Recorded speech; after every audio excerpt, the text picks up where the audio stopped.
Yeah, I think you could go ice skating on that thing this holiday season. Well, this season of joy and cheer also includes some holiday health warnings, but how do we know which ones to take seriously? Dr. Natalie Azar is here to debunk the common Christmas health myths. Good morning to you. Nice to see you.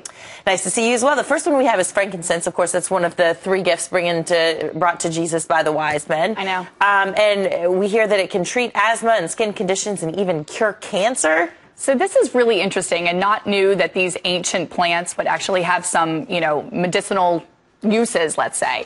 But this frankincense is actually a resin of a tree that's found in North Africa and the Middle East. And researchers in England actually used the active compound in the resin to treat patients with late-stage ovarian cancer. And they found that this frankincense resin actually could destroy these cancer cells that have been resistant to conventional chemotherapy. So certainly not a cure, but the researchers felt that this evidence was strong enough that it would warrant doing clinical trials for ovarian cancer, which is amazing. So it's exciting. It's very interesting. Yeah, news. so we're putting that one in the fact, not the myth category. Yes. This next one, what about poinsettias? We've got those all over the house. Are they poisonous if we eat them or if our pets do? They're not poisonous, but they can definitely cause irritation. They can cause skin rashes, vomiting, diarrhea, etc. So still not great to have around if you have young children and chewing on them, but they're technically not poisonous. Okay. Good news. How about this? So a lot of us eating leftovers, we eat the big family meal, and then at midnight we're starting to raid the refrigerator. Yes. Is that bad? That's been debunked now for a long time. It really has nothing to do with when you eat the food. It has to do with the daily caloric intake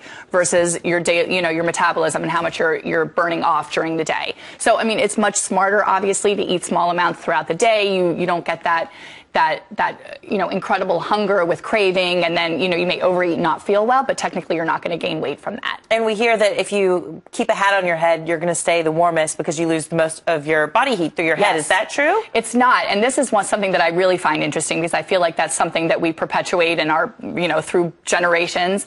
It's not true that we lose the most heat through our head. You still, though, if you go outside and you're not wearing a hat, the scalp is actually very vascular, which means it has a lot of blood vessels, and as soon as you go out into the cold, your temperature will drop. The blood is actually cooled on top of the head, and it will cool the rest of your body. But if you go outside wearing a hat and shorts in the middle of the winter, you're going to freeze. You're going to be just as cold as if you didn't have a hat on. Dr. Natalie Azar, thank you so much for your time. Thanks so much.